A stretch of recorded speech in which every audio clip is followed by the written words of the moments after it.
যে আমাদের দেশে শুধু মহাখালী ক্যান্সার হসপিটাল না, এই ধরনের ক্যান্সার হসপিটাল বিভাগীয় শহর পর্যায়ে আরো হওয়া হওয়া দরকার। দরকার, যে তাদের পেশেন্টের যে কোনো কষ্ট হচ্ছে এটা অনেক সময় দেখা যায় তারা ফিল করতে চায় না, বা ওরা এতটা এমপ্যাথেটিক হয় না। আমরা সবাই জানি যে ক্যান্সার কন্টাজিয়াস না, যে ওর তো ক্যান্সার ছিল তাইলে আমার বাচ্চার হবে।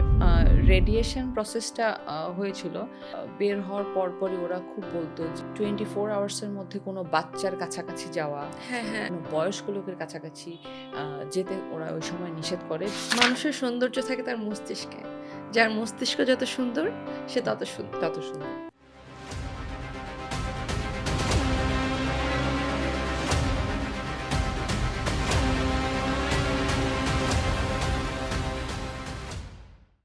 দ্য পারপাস পডকাস্টে প্রতি পর্বেই আমরা কিছু না কিছু স্টোরি নিয়ে আপনাদের সামনে হাজির হই। সেখান থেকে আপনাদের শিক্ষণীয় অনেক কিছুই থাকে, এবং আমাদের চেষ্টা থাকে প্রতি পর্বে আপনাদের কোনো না কোনো মেসেজ দেওয়া, যেটা পারপাসের আসল পারপাস। তো আমাদের আজকের পর্বে আমাদের সঙ্গে যে অতিথি আছেন, রিদিয়া আফরোজ, তার সঙ্গে কথা বলবো তার ক্যান্সার জার্নি নিয়ে। হাই। হ্যালো তোমার আপু, আসসালামু আলাইকুম। রাকা নামটা আমার বেশি প্রিয়, জি আমি আপু। রাকা নামেই বলছি। জি আপু, অবশ্যই। তুমি যেহেতু স্টুডেন্ট, লেখাপড়া জি। করছো, মাস্টার্সের স্টুডেন্ট, জি সো ফার আই নো। জি তো এত ছোট বয়সে তোমার যে ক্যান্সারের যে ধরনটা, ওভারিয়ান জি ক্যান্সার, সেটা ডায়াগনোসিস হয়েছিল কতদিন আগে? মানে একটু বেশ বেশ আগেই জি হয়েছিল। আপু, আমার যে ক্যান্সারটা ছিল হুম হুম। ওটা 2015-এর অক্টোবরে 17 অক্টোবর ডায়াগনোসিস হয়েছিল। I was just 16। Oh my God. I was just turn 16। So 16 বছর বয়সে ক্যান্সার, তারপর 2016 সাল পর্যন্ত এটা ট্রিটমেন্ট, এবং তারপরে মোটামুটি এই 10টা বছর বিভিন্ন সময় যে চেক আপ আমরা জানি, ফলো আপ অ্যান্ড আরও অনেক কমপ্লিকেশনস এগুলো ফেস করে আলহামদুলিল্লাহ এখন পর্যন্ত মানে চলছে এবং ভালো আছি। ভালো আছো? জি। তো প্রথমে আসলে ডায়াগনোসিসটা হলো কিভাবে, বা কি ধরনের শারীরিক অসুস্থতা তুমি তখন ফিল করছিলে? আপনার এই চ্যানেলের মাধ্যমে আমি একটু সবাইকে জানাতে চাই যে আমাদের অনেকেরই ধারণা থাকে যে পিরিয়ড হলে অনেক পেইন হবে, এটা স্বাভাবিক। হুম হুম। এটা কিন্তু স্বাভাবিক না। আমার এমন পেইন হতো, পিরিয়ড পেইনটা আমার 12 বছর বয়সে যখন প্রথম পিরিয়ড হয় তখন থেকেই আমার অত্যধিক লেভেলের ব্যথা হতো, হুম হুম। এবং সবাই মনে করতো যে এটা খুবই স্বাভাবিক। এবং আমি আমি যেহেতু ক্যাডেট কলেজে পড়তাম, ক্যাডেট কলেজে পড়াকালীন আমার হচ্ছে যখনই সমস্যা হতো তখন আমাকে হসপিটালাইজ করতো। আমাদের একটা ইন্টার হুম মানে হুম। কলেজের মধ্যেই একটা হসপিটাল ছিল, এবং প্যাথেড্রিন টাইপের যে মেডিসিনগুলো কিংবা অ্যালজিন ইনজেকশনের মধ্যে হুম। আমাকে দেওয়া হতো। তো হাই তখন ডোজ পেইন কিলার হাই যেগুলো ডোজ তো। পেইন কিলার দেওয়া হতো, এবং কোনো সময়ে আমার কোনো আলট্রাসোনোগ্রাফি করা হয়নি। আচ্ছা। তো প্রথম আমার যখন ক্যান্সার ধরা পড়ে এইভাবে করেই আগাচ্ছিল। তো আমি একবার ইন্টারেস্টিং একটা ঘটনা, যে আমি হচ্ছে খুব আ উম ই আ মানে জিনিসপত্র এক্সপেরিমেন্ট করা বা লার্নিং থিংস বা একটু বয়িশ টাইপের এরকম ছিলাম আমার চাইল্ডহুডে। হুম সো হুম। আমি সাইকেল চালানোটা আমি খুব আ মানে প্রেফার শেখার করতে। প্রেফার করা বা শিখবো। তো সাইকেল চালানোর ২ দিনের মাঝখানে যখন আমি সাইকেল চালানো শিখে যাচ্ছি, হঠাৎ করে আমার এক্সেসিভ পেইন, হুম। যে আমাকে যখন মেডিসিন অ্যালজিন দিল মুখে, সেটাও বমি হয়ে বের হয়ে যাচ্ছে। আচ্ছা সো আচ্ছা। ইনস্ট্যান্ট যখন হসপিটালাইজ করলো, আমি তখন ভ্যাকেশনে বাড়িতে ছিলাম। তারপরে দেখা গেল যে ওখানে একটা বিশাল বড় টিউমার, ওভারিয়ান টিউমার, এবং আমাকে ইমার্জেন্সি বেসিসে অপারেশন করতে হবে। So this is how it goes আরকি। আচ্ছা So আচ্ছা। I was just want to say that period cramps, period pains are normal, but you have to understand, by family or anyone of your institution need to understand how much level of it is normal. Hmm hmm If hmm. there is high pain, if the student or the girlies have to take lots of medicine, then you have to have a ultrasonogram of her. Hmm hmm hmm. That's the message I want to say to all. আচ্ছা। তো এটা মানে শুরুতেই diagnosis যেহেতু হয়ে গেছিল, but বা হুম, তোমার পিরিয়ডের বেশ অনেকদিন পরে এসেই হয়েছে। জি, যদি বলি 4 বছর। ৩-৪ বছর পরে এসে জিনিসটাকে ধরা হলো বা ডায়াগনোসিস করা হলো। তখন ওটার স্টেজটা কি ছিল? ফার্স্ট স্টেজ ছিল নাকি? জি, ফার্স্ট স্টেজ ফার্স্ট ছিল। স্টেজ ছিল। জি। তো তো তার মানে টিউমার থেকে তখন ওটা বের হয়নি। বাট এটা যদি খুব একটা অবহেলা করা হতো বা যদি নরমাল ধরা হতো যে না এই ধরনের পিরিয়ডে পেন হতেই পারে, হুম তো অনেকেই আছে নরমালি হুম এটা হুম ধরে নেয়। তখন কিন্তু এটা আরো খারাপ জি দিকে টার্ন করতে পারত। জি তো তোমার সার্জারির পরে তখন তোমার কি ধরনের প্রোটোকল ফলো করতে হয়েছে বা কি ধরনের লাইফস্টাইল তোমাকে মেইনটেইন উম, করতে হয়েছে? ট্রিটমেন্ট প্রোটোকল বলতে ফার্স্ট অফ অল যেহেতু আমারটা হচ্ছে ম্যালিগন্যান্ট ছিল কিন্তু অন্য অন্য জায়গায় ছড়িয়ে যায় না, অ্যাগ্রেসিভ ছিল না। হুম, হুম। বেশ বড় একটা টিউমার ছিল, ইট ওয়াজ অ্যাবাউট 14 সেন্টিমিটার অ্যান্ড এটার ব্রেথ ছিল 8.5 centimetre, so it was large. And এটার যখন ডায়াগনোসিস হলো তখনই ডক্টররা তো বুঝে গেছে যে এটার জন্য কেমো প্রোটোকলটাই হচ্ছে হুম, হুম। মোস্ট সুইটেবল, যেহেতু এটা অন্য জায়গায় মানে টার্গেটেড থেরাপির প্রয়োজন ছিল না। তো কেমো দিল এবং অ্যাজ আ ইয়াং টিনেজার আমার এই যে লাইফস্টাইলে একটা চেঞ্জ আনার দরকার হুম, হুম। বা দরকার ছিল আমাদের। হচ্ছে এটাও খুব ইম্পর্ট্যান্ট সবাইকে জানানো যে ওই সময়ে যে খাবারগুলো অ্যান্টিঅক্সিডেন্ট বা হচ্ছে অ্যান্টি ক্যান্সার সেল প্রডিউস মানে ক্যান্সার সেল রোধ করতে সাহায্য করে সেই খাবারগুলো খাওয়া খুব দরকার। যেরকম হেলদি লাইফস্টাইলের বলতে ব্রোকলি, হুম, আমাকে ব্রোকলির জুস পর্যন্ত খাওয়ানো হয়েছে। তারপরে হচ্ছে অ্যালোভেরা, হুম, হুম। উইদাউট সুগার অ্যালোভেরার জুস, এটা খুবই এটা একটু বাজে খেতে, একটু তিতকুটে খুবই তিতকুটে। আচ্ছা। জি, আপু খেয়েছেন তাই না? হ্যাঁ, হ্যাঁ, খেয়েছি। কিন্তু ওই বয়সে এটা আমি নাক বন্ধ করে খেতে হতো। হ্যাঁ, আর যেই পরিমাণে ভমিটিং হতো আসলে, হুম। তখন মনে হতো লাইফটা মানে আমি জানি না আমি কিভাবে ওই ফেজটা পার করেছি, এখনো ভাবলে আমার খুব খারাপ লাগে। এখন যখন ছোট, ছোট স্ট্রাগল ফেস করি একাডেমিক লাইফে কিংবা যেকোনো ইস্যুজে, ফাইন্যান্সিয়াল বা যেকোনো কিছুতে, তখন আমার মনে হয় যে আমি কিভাবে ওই ফেজটা পার করলাম। তো সেটার কাছে এটা কিছুই না। এটার কাছে এটা কিছুই না, এক্সাক্টলি। হ্যাঁ।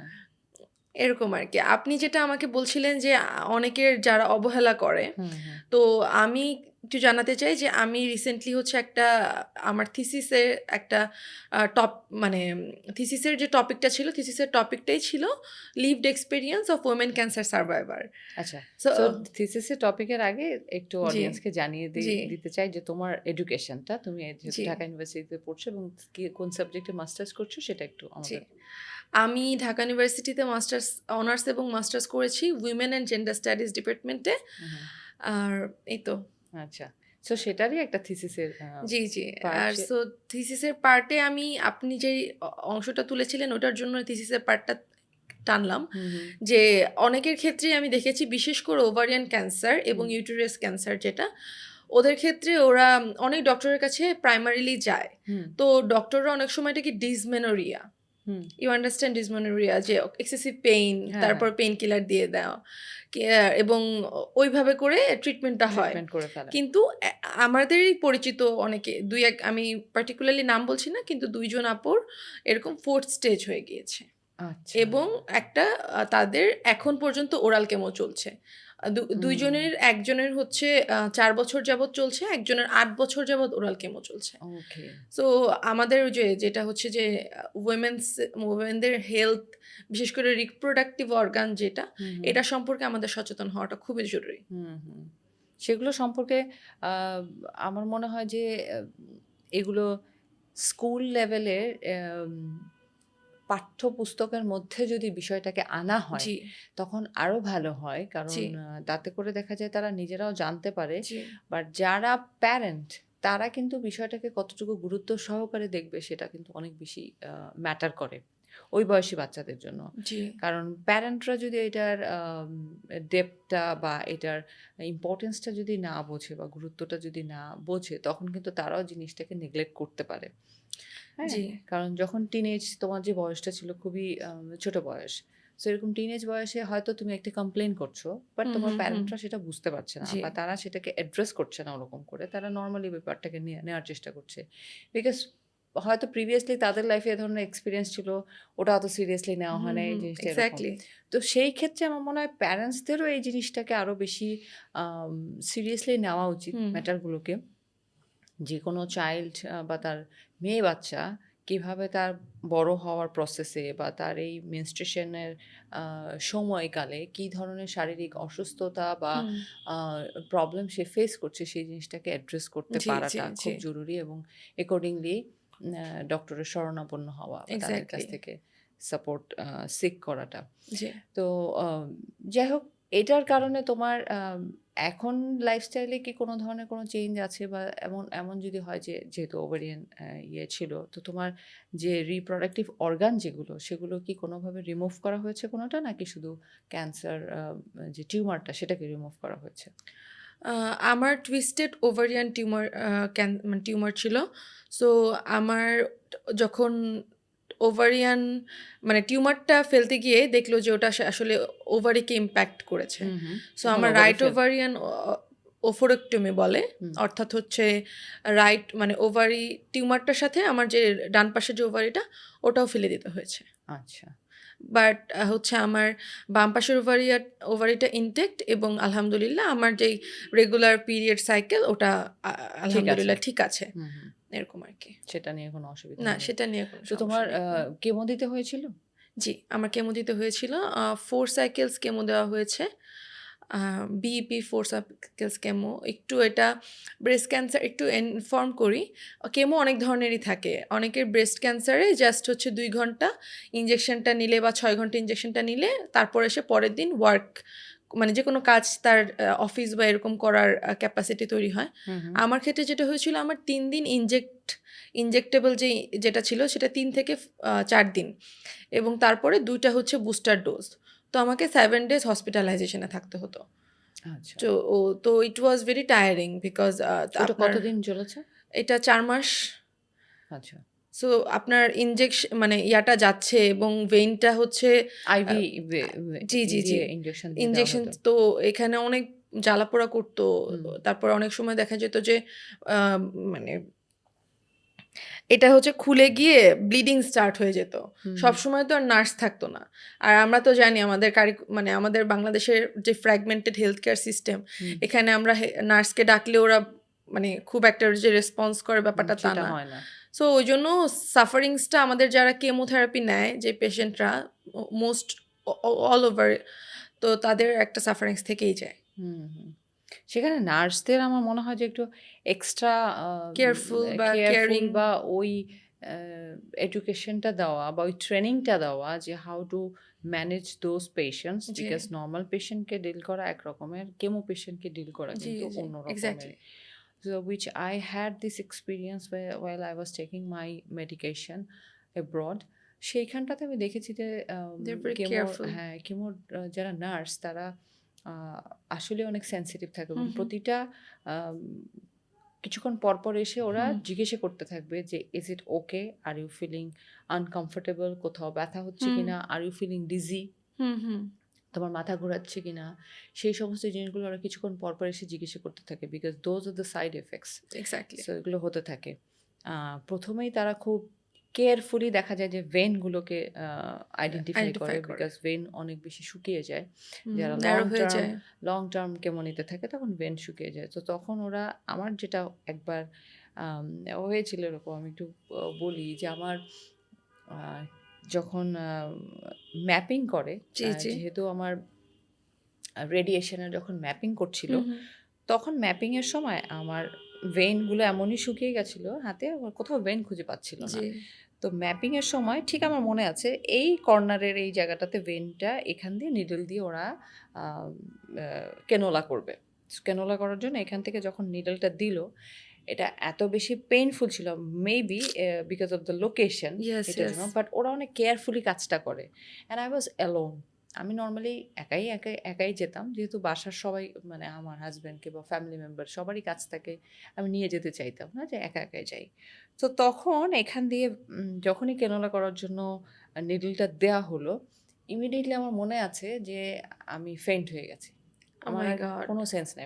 এত ব্যথা ছিল এবং আমি ফেইন্ট হয়ে গেলাম। আমার কোনো সেন্স নাই। তো ওরকম অবস্থা হয়তো 10-15 মিনিটস আমি ছিলাম। কিছুক্ষণ পরে যখন আমার সেন্স আসলো তখন আমি দেখলাম যে উম ওরা একটা চেয়ার এনে আমার পা দুটোকে চেয়ারের মধ্যে তুলে রাখলো এবং আমার সামনে ৩ টা নার্স দাঁড়ানো। দুটো মেয়ে একটা ছেলে নার্স। তারা দাঁড়িয়ে তারা বারবার আমাকে জিজ্ঞাসা করছে যে are you R okay, okay. Are you হুম, ওকে। হুম, হুম। তো আমার আর তখন কোনো কিছু আসে না, আমি ভেউ ভেউ করে কাঁদলাম। মানে কেন এরকম হলো, আমি কেন ফেন্ট হয়ে গেলাম, এই একটা ভয় ইউ হ্যাড বা দ্য আন্ডারস্ট্যান্ডিং যে ইউ আর ভেরি স্ট্রং। হ্যাঁ, তো আমি কেন এরকম ফেইন্ট হয়ে গেলাম? এত ব্যথা কেন আমি পাবো? তো লিটারেলি আমি তখন অনেক কাঁদতে, কাঁদতে আবার আমার মনে হয় যে আমি কোলাপস করলাম। তো ওরা তখন আমাকে আম একটা বেডে নিয়ে শোয়ালো, যে বলল যে, "কেউ আসছে কিনা?" আমি বলছি, "না, কেউ আসেনি আমার সাথে।" তো কেউ যখন আসেনি কি করা যাবে? তখন ওই মুহূর্তে শুধু ফোনটা করে দেশে আমি আমার হাসব্যান্ডকে ফোন করে হুম, বললাম হুম। যে, "দেখো, আমাকে হয়তো নাও পেতে পারো। আ ওহ মাই তো গড! উম অ্যা আমি জানি না কতক্ষণ আমি এখানে থাকবো। তারপর আমাকে নরমাল হওয়ার পরে হয়তো আমাকে রেডিয়েশনের রুমে, যেখানে ম্যাপিং হয়, রেডিয়েশন ম্যাপিং, ওখানটাতে নিয়ে যাবে।" ওইটা একটা ডিফারেন্ট প্রোটোকল। ওইটা ডিফারেন্ট প্রসেসে করা হয়। কারণ ঠিক রেডিয়েশন কোন, কোন পয়েন্টে হুম, করবে হুম। তার আগে একটা ম্যাপিং করে নেয় ওরা। Exactly, I know. তো এটা ইলাবোরেটলি বলছি এই কারণে, কারণ হয়তো অনেকে জানানোর জানে না, জন্য। তাদের উদ্দেশ্যেই আমার এটা জিনিসটা বলা। তো তারপরে আমি মোটামুটি ঘন্টাখানেক আমাকে বেডে ওরকম করে রাখা হলো। তখন আমি নরমাল হলাম। আমাকে জিজ্ঞাসা করা হলো ঠিক আছে কিনা। তারপর আমাকে নিয়ে গেল রেডিয়েশন ম্যাপিং এ। তো এই যে এই যে একটা স্ট্রাগল বা যেই জি। কষ্টটা ওই সময় আমি ফিল করলাম, ওই সময় ওই নার্সগুলো আমাকে যেভাবে টেক কেয়ার করেছে, এমপ্যাথেটিক হ্যাঁ। সো ওরা জানে যে এই ধরনের পেশেন্টের এরকম এরকম সমস্যা হতে হতে পারে। পারে, এবং ওরা প্রত্যেকটা সেকেন্ড, প্রত্যেকটা মুহূর্ত সব পেশেন্টদেরকে এরকম করে খুব টেক কেয়ার করে। খুব দেখে শুনে রাখে। তো আমাদের দেশে এখন পর্যন্ত আমি জানি না, এই কালচারটা এখন পর্যন্ত ডেভেলপ করেনি, বা হয়তোবা ওদের আ এত বেশি পেশেন্ট ডিল করতে হয়। আমি খুব না সেই কারণেও হতে পারে যে sometimes they are very rude towards their patient, যে তাদের পেশেন্টের যে কোনো কষ্ট হচ্ছে, এটা অনেক সময় দেখা যায় তারা ফিল করতে চায় না, বা ওরা এতটা এমপ্যাথেটিক হয় না তাদের ক্ষেত্রে। তো হুম। এটাও আমার মনে হয় যে এটা সবার এই জিনিসটাও মাথায় রাখা উচিত যে যারা কষ্ট পাচ্ছে তারা তো ডেফিনিটলি কোনো একটা কারণে হুম, কষ্ট হুম। পাচ্ছে। যেই এক্সাক্টলি। কারণে তার ওই সময় তার খিটখিটে মেজাজ বা তার রাগ বা তার ক্ষোভ যেটাই থাকুক না কেন, ওটাকে একটুখানি বুঝে নেওয়া। ওটাতে তারা ইরিটেটেড না হয়ে রাদার ওই জিনিসটাকে যদি ম্যানেজ করে, তখন সিচুয়েশনটা আরেকটু নরমাল আই হয়। উড অ্যাড যে আমাদের কান্ট্রিতে একটা কেমো পেশেন্ট বা একটা রেডিয়েশন পাচ্ছে এরকম একটা পেশেন্ট আসলে কী ধরনের সাফারিংসের ভিতর দিয়ে যায়, এটার উপরে নার্সদের বা হেলথ কেয়ার প্রফেশনালস যারা আছে তাদের আসলে একটা ট্রেনিংয়ের আন্ডারে আনা উচিত। আনা উচিত। সো দ্যাট তারা আসলে জানতে পারে যে কী কী হুম, ধরনের সাইড ইফেক্টস হতে পারে। হুম, হুম, হুম, এই যে একটা বার্নিং সেন্সেশন হয়, এটা কিন্তু ওরা বোঝেই না। হুম, কারণ they are not feeling it, but তাদেরকে জানানো দরকার। তারা জানানো। এই কমপ্লেনগুলোকে রিসিভ করে না। হুম, হুম, সো ওদের একটা ট্রেনিংয়ের আন্ডারে আনা উচিত, কারণ কেমো পেশেন্টস রিলি সাফার আ লট। কেমো পেশেন্ট, রেডিয়েশন পেশেন্ট, হুম, হুম, এবং তাদের যে একটা ফিলিংস তৈরি হয়, আপনি যেটা বললেন, বিভিন্ন ধরনের ফিলিংস, একটা অ্যাগনি, একটা হুম, হুম। অ্যাঙ্গার। সো এই জিনিসটা আসলে অ্যাড্রেস করা খুবই important. I agree. So through this program I am sure যে যারা আছেন এই ব্যাপারটাকে আর একটু বেশি জি, কেয়ারফুলি হ্যান্ডেল করতে পারবে, তারাও যদি একটু সচেতন হয়, সেটাও আমাদের জন্য একটা বড় ধরনের জি। পাওয়া হবে। সেম গোজ উইথ যে যখন রেডিয়েশন প্রসেসটা হয়েছিল, আমার মনে আছে ওই সময় যেমন বের হওয়ার পরপরই ওরা খুব বলতো যে আম, এটা এটা সবসময় এখানে বলে কিনা আমি জানি না, জি। যে 24 আওয়ার্সের মধ্যে কোনো বাচ্চার কাছাকাছি যাওয়া, হ্যাঁ, হ্যাঁ, বা কোনো হ্যাঁ। ধরনের কোনো প্রেগনেন্ট উম্যান যদি ওমেন। থাকে তাদের কাছাকাছি যাওয়া, বা কোনো বয়স্ক লোকের কাছাকাছি যেতে ওরা ওই সময় নিষেধ করে, বিকজ শরীরে যখন একটা রেডিয়েশন যাচ্ছে, সেটা একটা ইম্প্যাক্ট থাকে। এবং সেদিন প্রচণ্ড রকমের ওরা বলে যে পানি খেতে হবে, অনেক বেশি পানি খেতে বলে, লিকুইড। যাতে লিকুইডে ওই জিনিসটা অবসলিউট হয়ে যায়। অ্যাবসলিউট হয়ে যায়। সেটা ওই ব্যাপারটা মনে রাখতে হয়। তারপরে অনেক সময় দেখা যায় যে অনেকের লুজ মোশন হয়। এটাও কিন্তু ইয়েস, একটা হ্যাঁ। Side side effects. Effects exactly. রেডিয়েশনের সাইড এফেক্টস লুজ মোশন হতে পারে। আ আমার এমনও হয়ে গেছিল যে আ পুরো কি বলবো, ভেইন গুলো শ্রিঙ্ক করে গেছে জি, এমন। জি, তখন শুকিয়ে যায়, হ্যাঁ। তখন বেন্ড হতে পারছিলাম না। রিয়েলি? লিটারেলি নামাজের সময় দাঁড়ালে আমরা যখন রুকু দেই, সিজদা তো অনেক পরে। রুকু দেওয়ার সময় তখনই আমার মনে হচ্ছে আমি বেন্ড হতে পারছিলাম না। আমার পিঠ থেকে মনে হচ্ছে যে টেনে ধরছে আমার রগগুলো। তো আমার বেন্ড হওয়াটা খুব কষ্ট হচ্ছিল ওই সময়। যে টানা যে 6 দিন 7 দিন যখন জি রেডিয়েশন জি জি চলেছিল তখন কিন্তু এই সেই ঘটনাটা আমার আপনার সাথে কতগুলো রেডিয়েশন লেগেছিল আপু? আমার আসলে একটা সাইকেল রেডিয়েশন আমাকে দিতে ওকে হয়েছিল, খুব বেশি না, 6 দিনের একটা সাইকেল ছিল। ওকে আপনার কি কেমো লেগেছিল? হ্যাঁ, আমার তো ইমিউনোথেরাপি গেছে। ইমিউনোথেরাপি হ্যাঁ, ওকে সো লম্বা সময় আমাকে ইমিউনোথেরাপি প্রায় ২ বছর আমাকে টানা নিতে হয়েছে। 3 উইকস পর, পর আমাকে but look you are here হ্যাঁ, ইউ আর সেটাই। ওয়ার্কিং ফর ক্যান্সার অ্যাওয়ারনেস তো এই বিটার এক্সপেরিয়েন্স এর মধ্য দিয়ে গো থ্রু করার কারণেই আমার মনে হয়েছে যে আম এই পারপাসের জন্ম, যে এই পারপাসের থ্রুতে I want to give the message to others যারা হয়তোবা এটা নিয়ে সাফার করছে বা ভুক্তভোগী বা এই ধরনের জার্নির মধ্যে দিয়ে যাচ্ছে, তাদের কারো না কারো কোথাও না কোথাও রিলেট করা সম্ভব। বিকজ আপনারা সবাই একেকজনের জার্নি যেহেতু একেক রকমের, কিন্তু কোথাও না কোথাও একটু কানেকশন বোধহয় আছে। সেই সাথে যারা ডক্টরস, যারা নার্সেস, তাদেরও একটা বড় ধরনের ভূমিকা আছে সেই জায়গাটাতেও, এক্স্যাক্টলি এবং চিকিৎসা পদ্ধতিতে সেখানটাতেও একটা বড় ধরনের ইমপ্যাক্ট তৈরি হওয়াটা দরকার বা একটা চেঞ্জ আনাটা দরকার। এক্স্যাক্টলি আমি একটু অ্যাড অন করি এই মানে দ্য পারপাসের মাধ্যমে আমি জানাতে চাই যে ইট ইজ হাই টাইম বা এটা আসলে একটা সময়ের দাবি যে আমাদের দেশে শুধু মহাখালী ক্যান্সার হসপিটাল না এই ধরনের ক্যান্সার হসপিটাল বিভাগীয় শহর পর্যায়ে আরো হওয়া হওয়া দরকার দরকার। এবং একটা জাতীয় ক্যান্সার তহবিল হুম, হুম। আমি জানি না এই শব্দটা কেউ আগে ব্যবহার করেছে কিনা বা জানে কিনা এটা আমার একটা মনে হয় যে আমাদের আমরা যদি হচ্ছে কেউ ৳১ করেও দেয়, হিসাব করে দেখেন যে ১৫ কোটি মানুষ হুম, হুম। ১৫ কোটি টাকা হয়ে যাবে। আমি ছোট বাচ্চাদের বাদ দিয়ে বলছি যে হুম, অ্যাডাল্টের কথা। একটা ইটস অ্যান এক্সাম্পল। মানে we need to build a fund. হুম। কারণ বাইরের কান্ট্রিতে ওদের যারা বিলিনিয়ার বা মিলিনিয়ার ওরা কিন্তু নিজেদের একটা ফান্ড কিন্তু দিয়ে দেয় দিয়ে যে দেয়। Work for hmm, hmm. Poor children, work for cancer কোনো পেশেন্ট, ওয়ার্ক ফর সোশ্যাল ওয়ার্কের জন্য তারা ডোনেট একটা করে। ডোনেট করে exactly so it is high time যে শুধুমাত্র ন্যাশনাল যে জায়গাতেই একটা রেসপন্সিবিলিটি শুধু বিল্ড করতে হবে তা না ইট ইজ মানে সোশ্যাল একটা রেসপন্সিবিলিটি একটা ইন্ডিভিজুয়ালের উপর একটা রেসপন্সিবিলিটি ক্রিয়েট করা যে তারা তার প্রয়োজন মতো করে একটা ফান্ডিং করবে যে হুম। ফান্ডিংটা একটা অনেস্ট ওয়েতে হুম। যাদের যাদের প্রয়োজন ডিসবার্স করা হবে। ডিসবার্স করা হবে কারণ ক্যান্সার ট্রিটমেন্টটা সবাই আসলে বিদেশে যেতে পারে না হুম, হুম। এবং আমার আজকে মনে হচ্ছিল যে আমিও আসলে সাধারণের কাতারে দাঁড়াতে পারছি না কারণ আমিও আর্মির আন্ডারে একটা ট্রিটমেন্ট পেয়েছি সো আমার কাছে মনে হচ্ছিল যে আমিও প্রিভিলেজড এবং I don't want it hmm, I want to be stand along with the common people hmm. So এই কমন পিপলরা তো আপনার ভালো ট্রিটমেন্ট অ্যাফোর্ড করতে পারে না এই জন্য আসলে ক্যান্সার তহবিলটা তৈরি করা খুবই দরকার এবং ক্যান্সার অ্যাওয়ারনেসের জন্য আরও বিভিন্ন ধরনের কাজ করা যেতে পারে আপনি জানেন হয়তো বা যে আমি একজন ক্যান্সার ক্যান্সার ভলান্টিয়ার হিসেবে কাজ হ্যাঁ করছেন। হ্যাঁ ক্যান্সার অ্যাওয়ারনেসের জন্য একটা ভলেন্টিয়ার হিসেবে কাজ করছি মানে I am a cancer survivor এবং as well as I have that tendency to voluntarily work for cancer awareness. Hmm, So I work for Center for Cancer Care Foundation এবং আমরা কিন্তু ব্রেস্ট সেলফ এক্সামিনেশন যেটা হুম, হুম, ওটার হুম। কাজ করছে আপু জানেন সো দেখেন ব্রেস্ট ক্যান্সারের রেটটা এত বেড়ে যাচ্ছে এখন Correct. এটা কি শুধু একটা অর্গানাইজেশনের দায় নাকি এটা প্রতিটা গ্রাম পর্যায়ে স্কুল পর্যায়ে এখন তৈরি হওয়ার মানে চলে যাওয়ার একটা চলে যাওয়ার সময়। মানে সময়ের একটা দাবি সো এই জায়গাগুলোতে আমার মনে হয় আমাদের মিনিস্ট্রি অফ উইমেন অ্যাফেয়ার্স বা হচ্ছে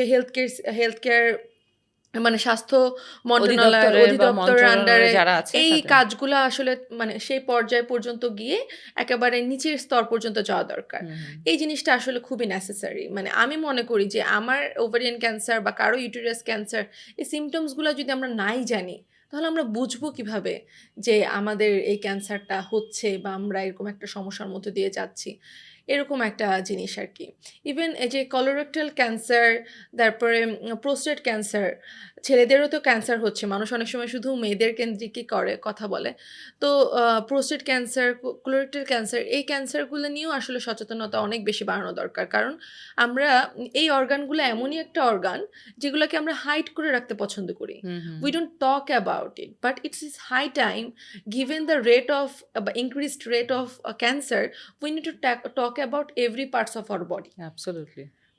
that's all you said it right, যে এই কারণে আমরা যারা ভুক্তভোগী এবং মনে হয় যে আমাদের আমাদের জায়গা থেকে কিছুটা হলেও দায়বদ্ধতা আছে exactly. Towards my society, society. Towards my country, towards my people, আমরা আমাদের নিজেদের জায়গা থেকে ভলেন্টারিলি আমরা সেই কাজগুলো করছি।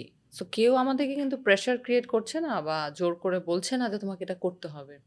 কেন করছি? আমাদের নিজেদের বিবেকবোধ হ্যাঁ, থেকে বিবেকবোধ থেকে। আমরা কাজটা করছি। এই যে তুমি যে কথাটা বললে যে ফান্ড রেইজিং এর যে ব্যাপারটা, সেটা নিয়ে কিন্তু আমি নিজেও পার্সোনালি কাজ জি, করছি এবং I try to help people যেইভাবে যাকে যতটুকু যেরকম করে দিয়ে সম্ভব। সো আমরা যদি হলিস্টিকলি সবাই একসঙ্গে হয়ে একটা জি, বড় প্ল্যাটফর্ম তৈরি করতে পারি, যেখান থেকে এরকম ফান্ড হওয়া সম্ভব এবং সেই সাথে আন্ডার প্রিভিলেজ যারা আছে জি, তাদেরকে ট্রিটমেন্ট ফ্যাসিলিটেট করতে যদি পারি, সেটা যেরকম একটা ভালো দিক হবে এবং সেই সাথে যারা বেসিক্যালি এই পুরো সিস্টেমের মধ্যে হেলথ সেক্টর মধ্যে যারা আছে তাদের যদি এই যে স্ক্রিনিংয়ের ব্যাপারগুলো জি, এটা জেলা পর্যায়ে, জি, গ্রাম পর্যায়ে সেসব জায়গায় যদি আমরা ছড়িয়ে দিতে পারি তাহলে সেটা আরও জি, জি, বেটার হয়। তো এর পার্ট হিসেবে যেরকম আমিও একটা ইনিশিয়েটিভ হাতে নিয়েছিলাম জি, যে জি, আমাদের গ্রামে সেখানে একটা স্ক্রিনিং শেখানো, জি। অ্যাটলিস্ট ৫ জনকে যদি ভলান্টারিলি আমরা স্ক্রিনিং শেখাতে পারি, তাহলে সেখান থেকেও তারা আ হয়তো ওই ৫ জন আবার ওই বাকি ওই ৫ ৫ জন আবার জনকে বাকি ১০ জনকে শেখাতে শেখাতে পারবে। পারবে। টিওটি ৫০ হ্যাঁ, জনকে হ্যাঁ, শেখাতে পারবে। তো সেই সিস্টেমটা আমরা যদি আ চালু করতে চালু পারি করতে বা পারি। এই প্রসিডিউরটা আমরা যদি চালু করতে পারি খুব ভালো হয়। তো আশা করছি আলহামদুলিল্লাহ ইনশাআল্লাহ আমরা খুব শীঘ্রই সেই প্রজেক্টটা যাবো যে আমরা গ্রাম পর্যায়ে এই এই দ্যাটস রিয়ালি গ্রেট। স্ক্রিনিং গুলো আমরা করাতে জি। চেষ্টা করব। তো সেই সেখানটাতে আ এই center for cancer care cancer foundation. Care ফাউন্ডেশনকেও আমরা সাথে রেখেই অবশ্যই আপু আমরা আগাতে চাই। আমরা happy to be there with you. হুম, হুম। আর আমিও একটু বলি যে যখন আমি আসলে ছোটই ২০ বছর বয়স করোনার সময়ে আমি অনেকগুলো প্রজেক্টে কাজ করেছি। ভলান্টিয়ারিং মানে নিজের কিছুই পারি না কিন্তু হুম, আমি ফিল্ডে গিয়ে কাজ করেছি এরকম। তো বিশ্ব ক্যান্সার দিবস ৪ ফেব্রুয়ারি আমরা সবাই জানি যে সামনে আসছে। সো ৪ ফেব্রুয়ারিতে প্রায় ১০০ জন নারী এবং শিশুদেরকে হচ্ছে আমরা গুড টাচ ব্যাড টাচ, হুম, হুম, হুম। ঠিক আছে? এটা খুব ইম্পোর্টেন্ট। কারণ আমরা জানি যে বাসার কারেক্ট। মধ্যেও খুব বেশি পরিমাণে সেক্সুয়াল ভায়োলেন্সের শিকার হচ্ছে আমাদের শিশুরা। নারী পুরুষ মানে সবাই। বাচ্চা মানে ছেলে-মেয়ে ২ টা বাচ্চাই এটা হচ্ছে। আর নারীদেরকে আমি ছবি এঁকে আসলে আমাদের মানে টিউমার হলে কিরকম হয়, একটা ডক্টরও ছিল। তো ক্যান্সার বা কোনটা ইরেগুলার পিরিয়ড বা কোনটা আসলে নরমাল পিরিয়ড সিম্পটমস, এই জিনিসগুলো আমি অ্যাওয়ার চেষ্টা করেছি।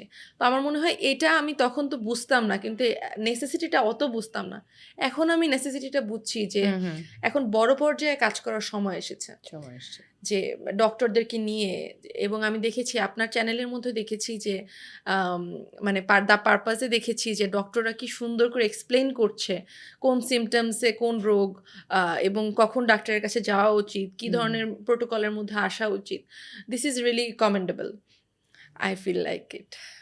হ্যাঁ, আমাদের প্রত্যেকের জায়গা থেকে যদি অতটুকু আমরা করতে পারি এবং অ্যাট দ্য সেম টাইম আ এই ধরনের সিচুয়েশন এর মধ্যে মেন্টাল হেলথটা অনেক ইম্পোর্টেন্ট একটা ওহ মাই বিষয়। গড! এটা হচ্ছে একেবারে কি বলবো যে ওতপ্রোতভাবে একটার জি, সঙ্গে জি, একটা জি। জড়িয়ে আছে এবং আনটাচেবল একটা জায়গা যে এই জায়গাটা নিয়ে খুব একটা মানুষ চিন্তা কথা করতে বলে না। চায় না বা কথা বলে না। আ যেমন আমাদের এক অতিথি উনি বললেন যে, "আমার যে শারীরিক সমস্যাটার কারণে আমার যে আম স্ট্রেস হচ্ছে বা আমি যে আ মেজাজ খারাপ করছি, এই জিনিসটা নিয়ে আমি যখন কাউন্সেলিং নেওয়ার কথা বললাম, আমাকে সবাই হাসলো এবং বলল যে, "উনার তো সমস্যাটা তো মাথায় না। হুম, সমস্যাটা তো অন্য শরীরে, জায়গায়।" হ্যাঁ।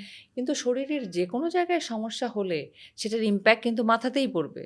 বিকজ এখানেই হচ্ছে আমাদের মেইন সার্কিট যদি আমি বলি। তো মেইন সার্কিটের এই জিনিসটা আমরা অনেক সময় আমরা বুঝতেই চাই না। আমরা এটাকে আমাদের আমলেই আনতে চাই না বা আমরা এটাকে অ্যাড্রেস করতে চাই না যে this is the most important part of our life. Okay so আপু, আই উড লাইক আমার গল্পের খুব বড় একটা জায়গা হচ্ছে মেন্টাল হেলথ। হুম, আমার নিজের গল্পের। আমি খুব সচরাচর এটা নিয়ে কথা বলি না নিজেও। সত্যি এখনো বলি না। মানুষ ভাববে যে ও কথায় কথায় এটা বলে, এজন্য আমি বলি না। ঘটনাটি হচ্ছে আপনার 2016 এপ্রিলের দিকে আ আমি মানে ফেব্রুয়ারিতে আমি ইন্ডিয়া থেকে আসি। এপ্রিলের দিকে আমি আস্তে, আস্তে ফিল করি যে আমি আমার ক্যাডেট কলেজে তো আমি ক্লাস 10 এ ছিলাম। আমার এসএসসি দেওয়ার কথা ছিল। আমি এসএসসিটা দিতে পারি নাই। তো তখন একটা ভয় ছিল যে আমি ক্যাডেট কলেজে আর যেতে পারব না। এটা ১ম জায়গা। দ্বিতীয় জায়গা হচ্ছে আমার নিজের রিপ্রোডাক্টিভ অর্গান নিয়ে আমার কোনো ধারণা ছিল না। হুম, হুম, যখন দেখলাম যে আমার একটা ওভারি ফেলে দিয়েছে, আমি ভাবতাম আমি তো আর কোনোদিন মাই হইতে পারবো না। হুম, হুম, আমি তো ফুল ওয়েমেনই না। মানে একটা ফিমেল আইডেন্টিটির একটা ক্রাইসিস। ঠিক হুম, আছে? আমার বিয়ে হবে না, আমার বাচ্চা হবে না। এবং সবথেকে বড় কথা আমি আসলে বাসায় একা। আমার মা মায়ের কাজ করছে, আমার বাবা বাবার কাজ করছে। সবাই যার, যার লাইফে আছে। আমার লাইফটা কি? হুম, আমার তো তখন পড়াশোনাও নেই। আমি টানা ৬ মাস একেবারে সেপ্টেম্বর পর্যন্ত বাসায় আসি এবং আমি হচ্ছে আস্তে, আস্তে করে নিজে হচ্ছে ঘুমাইতে, ঘুমাইতে মোটা হয়ে গেলাম। আমার ওয়েট ছিল ক্যান্সারের সময় হচ্ছে 49, 50 এরকম এবং আমি তারপরে 75 কেজি হয়ে গেছি। হুম। 6 মান্থসে। জাস্ট লিটারেলি আমি খাইতাম, ঘুমাইতাম। কেউ কিন্তু বুঝতেছে না যে I am having some issue, depression. Depression যে হুম, আমার যে হুম, একেবারে ক্লিনিক্যাল ডিপ্রেশন হয়ে গেছে। Clinical depression is like something যেটা ২ সপ্তাহ যদি কেউ খুব মনমরা হয়ে থাকে, হুম, হুম, কারোর সাথে নরমাল তার যে স্বাভাবিক জীবন এমন যদি হয় সে চুপচাপ থাকা একটা মানুষ, তাহলে সেটা সমস্যা না। কিন্তু সে যদি খুব প্রাণবন্ত হয়, হঠাৎ করে চুপ হয়ে গেল, হুম, হুম। সেটা একটা ২ সপ্তাহের বেশি হলে অ্যালার্মিং অ্যালার্মিং একটা সাইন। সাইন। সো এরকম ৬ মাস গেল। তারপরে আমি সিএমএইচে আবার গেলাম। ওখানে আমার ওটা থেকে উঠানোর জন্য তো অনেক টাফ একটা ট্রিটমেন্ট প্রোটোকল গেল এবং স্টিল নাও আমি আমি বলব যে আমি একজন সাইকিয়াট্রিক ট্রিটমেন্টের আন্ডারে থাকা পেশেন্ট। ঠিক আছে? আমার এই ডিপ্রেশন ফেজটা আসে। মাঝে, মাঝেই আসে। কিছুদিন আগেও আসছে। আমি ১ সপ্তাহ, ২ সপ্তাহ আমি বিছানা থেকে নড়তে পারি না। এবং এভাবে করে আমি ডিল করছি। আমার ডিপার্টমেন্টের প্রফেসর যারা আছে, তারা কয়েকজন জানে এবং বিশ্বাস করবে না আমি কিন্তু এই জার্নিটা আসলে একার না। হুম, এই জার্নিটাতে আপনার সকলের সাহায্য লাগবে। আমি যখন একটা অ্যাসাইনমেন্ট বিছানা থেকে উঠতে না পারার কারণে আমি ডিউ রেখে দিচ্ছি, জমা দিতে পারছি না, তখন যদি আপনার প্রফেসর আপনার হেল্পফুল না হয়, আপনি পারবেন না।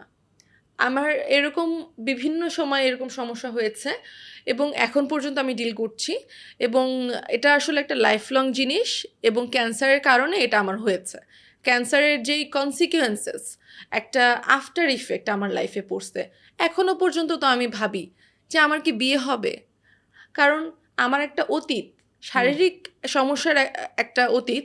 আমরা সবাই জানি যে ক্যান্সার কন্টাজিয়াস না।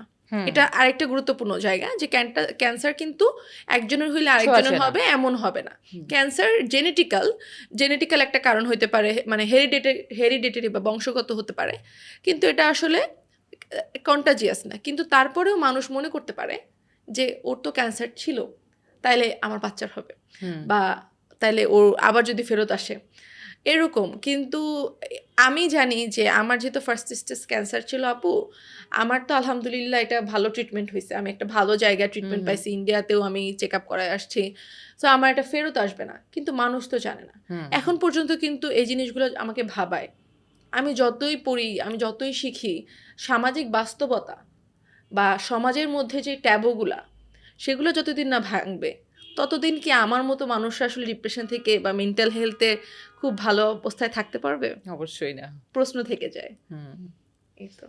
আসলে আমাদের সোশ্যাল ট্যাবু কিন্তু অনেক খারাপ জিনিস আমি বলব। এটা উন্নত বিশ্বে কিন্তু এই জিনিসটা অনেক আগে ওরা পার করে চলে এসছে। জি, আমাদের এখানে যেহেতু এডুকেশনের একটু দৈন্যতা আছে।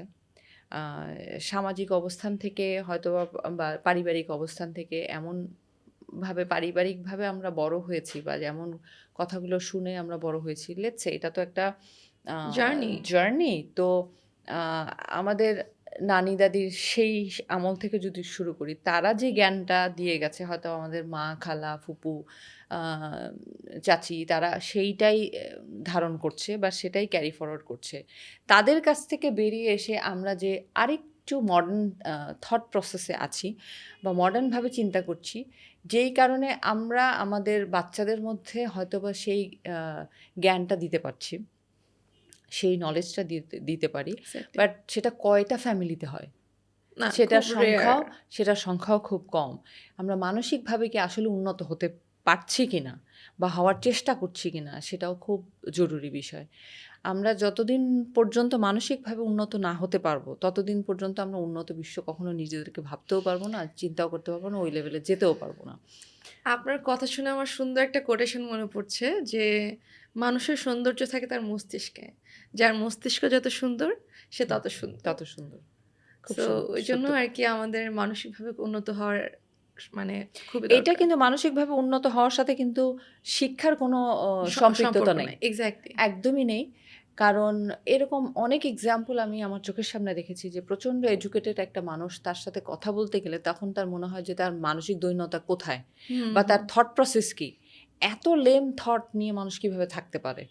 আবার এমনও আছে যে গ্রামের অজপাড়াগার একটা একটা মানুষ যে কখনো শিক্ষার আলো দেখেনি অথচ সে মানসিকভাবে প্রচণ্ড লাইটেন্ড। লাইটেন্ড, বা সে এমনভাবে এমন জিনিস ধারণ করে উইচ ইজ ভেরি মডার্নাইজ একটা একটা থট প্রসেস। যে লেটস সে কেউ তার বাড়ির বউয়ের সাথে কীরকম ব্যবহার করবে, হ্যাঁ, ছেলে বউয়ের সাথে কীরকম ব্যবহার করবে, এই ব্যবহারটা এটা কিন্তু কেন বলা, কারণ এই যে তুমি যে বললে যে তুমি হয়তো বা কোনো এক বাড়ির বউ হতে যাবে খুব, হুম বা আমরা আমরা সবাই তো তাই, আমি নিজেও কোনো বাড়ির বউ একটা মানে লাইফের গণ্ডি পেরিয়ে, যে আমার ঠিক আছে স্টুডেন্ট লাইফ, আমার বাবার বাড়ির গণ্ডি পেরিয়ে আমাদের ওই লাইফটা কিন্তু অনেক বড়। হ্যাঁ, হ্যাঁ, ম্যারিড লাইফটা যদি বলে থাকি সেটা অনেক বড়, এবং এই ম্যারিড লাইফটা একটা নিউ আমি ফ্যামিলিও। যেই ফ্যামিলির সাথে থাকবো সেই ফ্যামিলির সাথে কিন্তু আমি রেস্ট অফ দ্য টাইম আমি ওই ফ্যামিলির সাথেই থাকছি, এবং সেটা আমার সবচেয়ে বড় ফ্যামিলি। আমার নিজের বাবার বাড়িও এত বড় এত সময় আমি থাকি নাই, বা এত সময় আমি থাকার সুযোগ পাইনি যতটা না আমি ওই ফ্যামিলির সাথে থাকবো। তো ওই ফ্যামিলির মানসিকতা কতখানি ভালো বা খারাপ সেটার ইম্প্যাক্ট কিন্তু আমার উপরে পড়বে। তো একটা Exactly. মেয়ের গ্রোথ বা একটা মেয়ের মানসিক গ্রোথ বা তার কি বলবো তার ক্যারিয়ার গ্রোথ, যেটাই বলি না কেন, বা প্রত্যেকটা জিনিসই কিন্তু সেকেন্ড ডিপেন্ড করছে ফ্যামিলি বলতে ওই যেটা সেকেন্ড আমরা ফ্যামিলির বলি, উপরে। হ্যাঁ। আমার শ্বশুরবাড়ির ফ্যামিলি কেমন হবে সেটার উপর ডিপেন্ড হুম করছে, ওই মানুষগুলো কেমন হবে সেটার উপর ডিপেন্ড করছে। তো সেই জায়গা থেকে আমি বলবো যে 95%-এরও বেশি ফ্যামিলি, মানে বেশি ফ্যামিলিতে যে সমস্ত মেয়েরা থাকে ভেরি মাচ আনপ্রিভিলেজড, আনপ্রিভিলেজড। যে তারা অনেক ধরনের ক্রাইসিসের মধ্য দিয়ে যেতে হয় because of those social taboo. Exactly. আমি যেহেতু উইমেন অ্যান্ড জেন্ডার স্টাডিজের, অনেকে ফেমিনিস্ট বলে গালিও দেয়। I am proud to be feminist. I am a political activist also.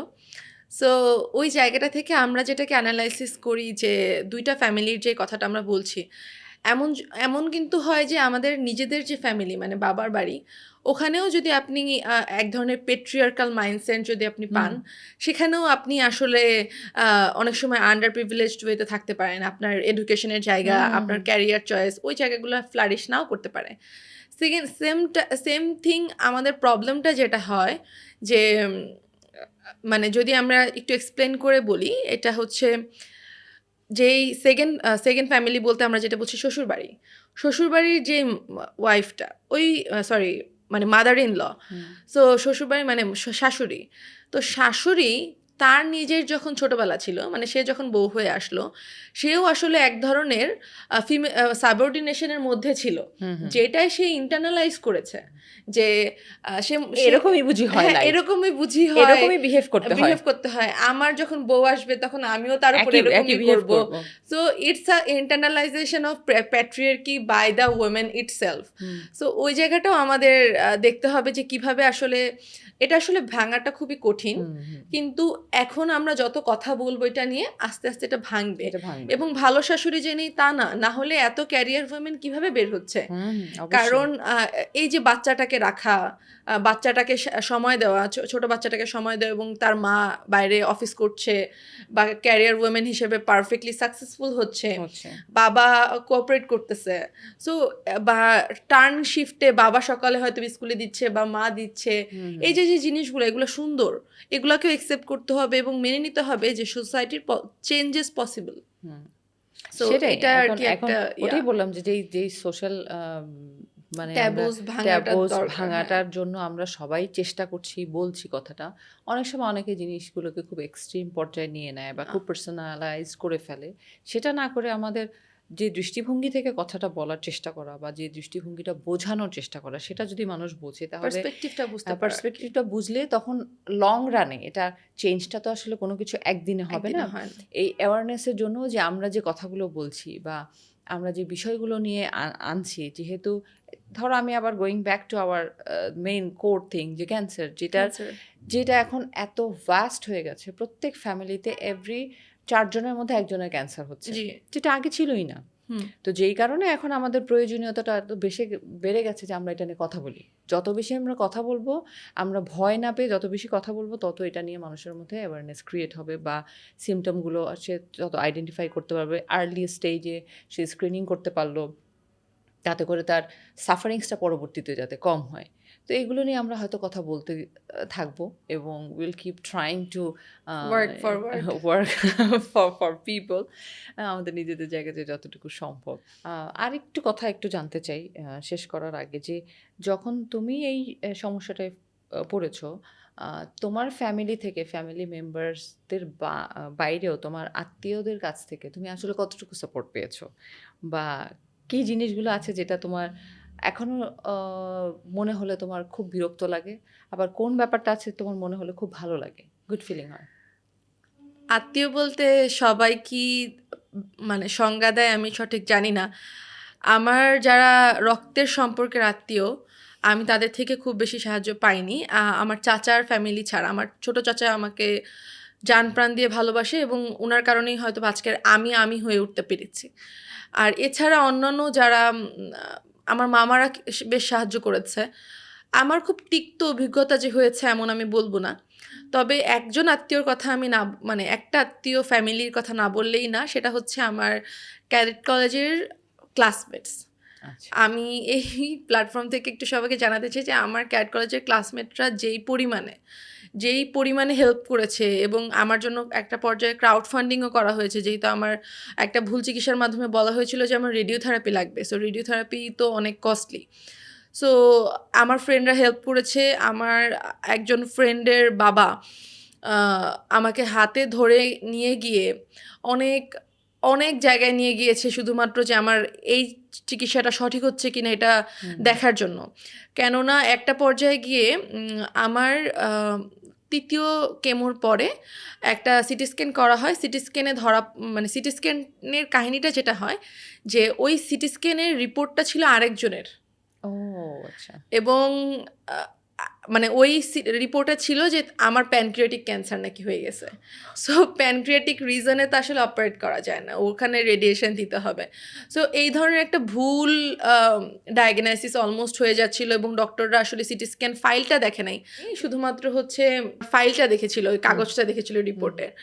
So ওইটার পরে আমার লাইফে সব কিছু চেঞ্জ হয়ে গেছে, মানে সব নেগেটিভিটি তৈরি হয়ে গেছে যে আমার আবার সব কিছু রেডিওথেরাপি দিতে হবে 30টা, দেন আমি এসএসসি পরীক্ষা দিতে পারবো না, তারপরে আমার ক্যাডেট কলেজে আর আমি যাইতে পারবো না, এরকম আরও অনেক ইস্যুস তৈরি হয়েছিল। তখন আমার ফ্রেন্ড ফৌজিয়ার বাবা হচ্ছে আমাকে হাতে ধরে নিয়ে গিয়ে ইউনাইটেড হসপিটালে, তখন পিএটি সিটি স্ক্যান বা পেট সিটি স্ক্যান যেটা আপু, তাই না, ওটা হচ্ছে তখন 70,000 ছিল। সো 70,000 টাকা দিয়ে আম্মু 20,000 টাকা দিছে, বাকি 50,000 টাকা উনি দিছে। He didn't mind about giving that, just for the sake of my health. এবং ওই সময়ে যেহেতু আমার বাবার এতটা এফোর্ট করার সামর্থ্য ছিল না এককালীন, কারণ আমাদের হচ্ছে দিনে আনে দিনে খাই আমরা, সহজ বাংলায়। তো এককালীন আব্বুর 70,000 টাকা আব্বু কই পাবে? আমাদের আব্বুর কোনো ব্যাংক অ্যাকাউন্টও নাই এখন পর্যন্ত। সো আব্বু ওটা দিতে পারেনি, আমার ফৌজিয়ার বাবা দিয়েছে। এটা টাকা দেওয়ার সম্পর্ক না, এটা সম্পর্কটা হচ্ছে এই জায়গাটায় ফিল করতে পারাটা। উনি আমাকে হাত ধরে নিয়ে গিয়ে সব জায়গায় হচ্ছে নিয়ে গেছে, ঢাকা মেডিকেলে গিয়ে বলছে যে ওর ট্রিটমেন্টটা ঠিক হচ্ছে কিনা, ডেল্টাতে নিয়ে গিয়ে বলছে ট্রিটমেন্টটা ঠিক হচ্ছে কিনা। বা আমরা জানি যে বাংলাদেশে one of the best doctor M A Hai, তো ডক্টর এম এ হায়ের কাছে নিয়ে গিয়েছে যে ওর ট্রিটমেন্ট ঠিক হচ্ছে কিনা, মানে এই যে একটা কনসার্ন। সো এটা আমার ক্যাডেট কলেজ ফ্যামিলি থেকে পেয়েছি, এবং আমাদের এক্স ক্যাডেটদের একটা ফোরাম আছে, ওই ফোরামেও সবাই যথেষ্ট হেল্পফুল ছিল, যে কারণে আমার মনে হয় যে এই ফ্যামিলিটা না থাকলে হয়তো বা আমার ক্যান্সার থেকে হয়তো বা আমি ক্যান্সার নিরাময় হইতো, কিন্তু এই যে শক্তি নিয়ে আমি ফিরে আসছি সেটা থাকতো না। সেটা থাকতো না। আমি যে একটা স্বাভাবিক লাইফ পাচ্ছি বা একটা ওয়ার্কিং লাইফ পাচ্ছি, এটা আমি পেতাম না। এটাই। That's a wonderful experience. আসলে এই যে এমন কিছু বন্ধু মানুষের লাইফে, অনেক বন্ধু থাকার দরকার নেই, একজন দুজন একজন দুজন গুড ফ্রেন্ড থাকাটাই গুড এনাফ, যারা আসলে ফিল করবে, জেনুইনলি ফিল করবে যে এটা বন্ধু। তো এরকম বন্ধুও জীবনে খুব থাকাটা প্রয়োজন। So what is your message to the audience, যে তুমি কোন বিষয়টা জানাতে চাও অ্যাজ অ্যান ওভারিয়ান ক্যান্সার, যে তুমি এত অল্প বয়সে যেহেতু এটা সাফার করেছো, সো তোমার জায়গা থেকে তোমার অডিয়েন্সের উদ্দেশ্যে তোমার কি মেসেজ মনে হয় যে সেটা গেলে তারা আর একটু কেয়ারফুল হবে? It's very difficult to answer because it's a very particular question. আমি যদি বলি যে আমার যে গল্পটা আজকে যারা শুনলো তারা দেখতে পারবে যে ওই ছোট্ট বয়সে আমাকে কত কিছু ডিল করতে হয়েছে, এবং কিছু অজানা বিষয়, যে কারোর সাথে চ্যানেল আপ করা, একটা অফিসারের সাথে দেখা করতে যাওয়া, মানে যেহেতু আমি আর্মির আন্ডারে ছিলাম, এই কাজগুলো আমাকেই করতে হয়েছে, অন্য কেউ ছিল না। আমার মা ছিলেন আমার পাশে এবং আমি ছিলাম। আমাদের কিছু ভুল চিকিৎসাও হয়েছে, যে কথাগুলো আজকে উঠে আসেনি, না উঠে আসাই হয়তো বা ভালো। তো এই ভুল চিকিৎসাগুলো যেন আর কারণ না হয়, মানুষ যেন বাংলাদেশের যেই স্বাস্থ্য ব্যবস্থা এটা যেন আরও কেয়ারফুল হয়, মানুষের প্রতি যেন তারা সতর্কভাবে কাজ করে, কারণ অনেকেরই ক্যান্সার চিকিৎসাটা ডিলে হয়ে যায়, এটা যেন না হয়। এবং ক্যান্সার হলে এটাই যে শেষ লাইফের, এটা যেন কেউ না ভাবে। আমার 10ম শ্রেণী অর্থাৎ এসএসসি পরীক্ষা আমি দিতে পারি নাই আমার ক্যান্সারের জন্য, কিন্তু তারপরেও কিন্তু আমি সেই তারপরের বছর এসএসসি পরীক্ষা দিয়েছি, ভালো করেছি, ইন্টারমিডিয়েট কমপ্লিট করেছি, জিপিএ 5 বা এটাকে বলে গোল্ডেন জিপিএ, এক্স্যাক্টলি। দেন স্কলারশিপ পেয়েছি কুমিল্লা বোর্ড থেকে, ঢাকা ইউনিভার্সিটিতে পড়ছি। ঢাকা ইউনিভার্সিটিতে আলহামদুলিল্লাহ আমি আমার ডিপার্টমেন্ট টপার। সবাই দোয়া করবেন যেন আল্লাহ যেন আমাকে যেটা আমার জন্য ভালো হয় সেটা যেন করে, বাট যেহেতু আমি কথা বলতে পছন্দ করি, পড়াতে পছন্দ করি, আল্লাহ যেন আমাকে ঢাকা ইউনিভার্সিটির একজন শিক্ষক হিসেবে নিয়োগদানের সুযোগ দেয়। এটি আমার মেসেজ না, মেসেজ এটি যে আপনি কখনোই ভাববেন না যে ক্যান্সারই শেষ, এবং ক্যান্সারের এই জার্নিটাতে আপনি যত মানুষের প্রতি, ক্যান্সার আক্রান্ত মানুষটির প্রতি সহানুভূতিশীল হতে পারবেন, তার একটু ছোট ছোট কমফোর্টের জন্য আপনি কাজ করতে পারবেন, তত বেশি পরিমাণে সে এক ধাপ করে সুস্থ হওয়ার পথে এগিয়ে যাবে। এবং তাকে এতটুকুন সাহস দিবেন যে সে তার স্বাভাবিক জীবনে ফেরত এসে শুধু স্বাভাবিক জীবনটাই না, বরং আরও শক্তি নিয়ে যেন সামনে এগিয়ে যেতে পারে। কারণ আমি দেখেছি যে আমার চারিপাশে যারা ক্যান্সার সার্ভাইভার আছে তারা বরং সমাজের জন্য অনেক বেশি কিছু করছে একজন স্বাভাবিক মানুষের থেকে। আমরা যদি সামিয়াপুর কথাই বলি, আজকে সামিয়াপুর যদি ক্যান্সার না হতো, সামিয়াপু হয়তো বা আজকে যেই পারপাসের জন্য কাজ করছে এই কাজ করতো না। আমার যদি ক্যান্সার না হতো হয়তো বা আমি ক্যান্সার সার্ভাইভারদের জন্য কাজ করতাম না।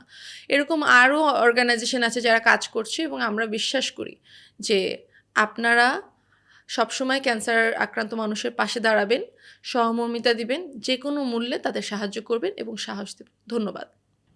Really good to know about your current situation and your work life, your I'm not education working. Work life বলতে আমি এই যে তুমি ভলেন্টিয়ারলি যে কাজগুলো করছো সেটা নিয়ে আমি I am very happy and proud of you, যে তুমি যে কাজগুলো করছো। সো আমাদের মতো এরকম যারা আছে, যারা এটা রিয়েলাইজ করি, আমি শুধুমাত্র একটু বলতে চাই যে শুধু যে ক্যান্সার নিয়ে আমরা কথা বলছি দ্যাটস এ পার্ট, এরকম আরও অনেক অনেক অসুস্থতা আছে। ছোট ছোট জিনিসও যদি আমরা একটু টেক কেয়ার করার চেষ্টা করি বা এমপ্যাথেটিক হই টুয়ার্ডস দ্য পেশেন্ট, তাহলে তাদের হিলিং প্রসিডিউরটা আর একটু ফাস্টার হয় বা বেটার হয়।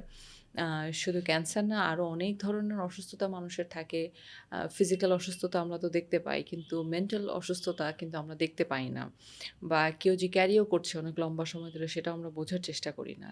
তো ওই জায়গাগুলো থেকে আমরা মানুষের ব্যাপারে একটু সহানুভূতিশীল যদি হই, একটু সহমর্মিতা দেখাই, একটু ভালো বিহেভ করি, তাদের প্রতি একটু যত্নশীল হই, নিজের প্রতি যত্নশীল হব, অ্যাট দ্য সেম টাইম আমার পাশে যে আছে বা যেই মানুষটার সাথে আমি কথা বলছি, সে যেই হোক না কেন, নোন আননোন যাই হোক না কেন, তাদের ব্যাপারে যদি আমরা একটু সহানুভূতিশীল হই, তাহলে we can make a nice society. আমরা একটা সুন্দর সমাজ তৈরি করতে পারবো। এত অস্থিরতা, এত জটিলতা আমাদের মনে হয় না থাকবে। Thank you so much thank you আকা। So much it for was having really me. Nice talking to you. অনেক কিছু জানলাম, এবং আই এম সিউর আমার দর্শক যারা আছে তারাও এখান থেকে কিছু না কিছু তারা জিনিস ভালো মেসেজ পেয়েছেন যেটা তাদের লাইফে কাজে লাগতে পারে। Thank you so much for watching us. Thank you so much.